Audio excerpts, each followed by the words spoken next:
Patna October 4 Dinathanthi தலைப்புச் செய்திகள். தண்டவாளத்தை கடக்க முயன்றபோது வந்தே பாரத் ரயில் மோதி 4 வாலிபர்கள் சாவு. தஞ்சாவூர் சாலையில் பழுதாகி நின்ற காரை கவிழ்த்து பந்தாடிய காட்டு யானைகள்.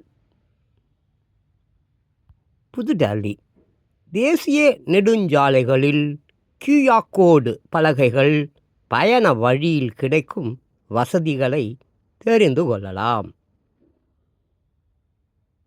மதுரை டிசம்பரில் பொருநை அருங்காட்சியகம்.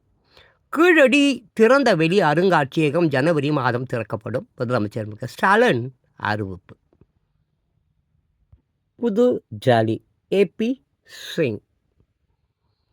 ஆபரேஷன் சிந்தூரில் பாகிஸ்தானின் 12 விமானங்கள் வீழ்த்தப்பட்டன.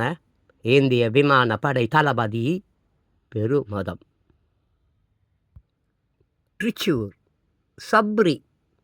நூற்றாண்டு பழமையான கேரள கலாமண்டல மேடையில் கதகளி அரங்கேற்றம் செய்த முதல் முஸ்லிம் மாணவி.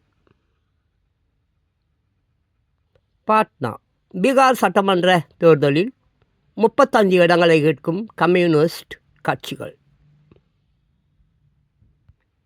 காஞ்சிபுரம் தான் படித்த அரசு பள்ளியை சேர்ந்த மாணவர்களை விமானத்தில் சொந்த செலவில் சென்னைக்கு அழைத்து வந்த போலீஸ்காரர். தருமபுரி அரசியல் ஆதாயத்திற்காக கரூருக்கு ஓடோடி சென்றார். கச்சத்தீவு பற்றி பேசுவதற்கு முதலமைச்சர் மு க ஸ்டாலினுக்கு அருகதை இல்லை. எடப்பாடி பழனிசாமி கடும் தாக்கு. கீவ் உக்ரைன் இயற்கை எரிவாயு நிலையங்கள் மீது 35 ஏவுகணைகள் 381 ட்ரோன்கள் ஏவி ரஷ்யா தாக்குதல்.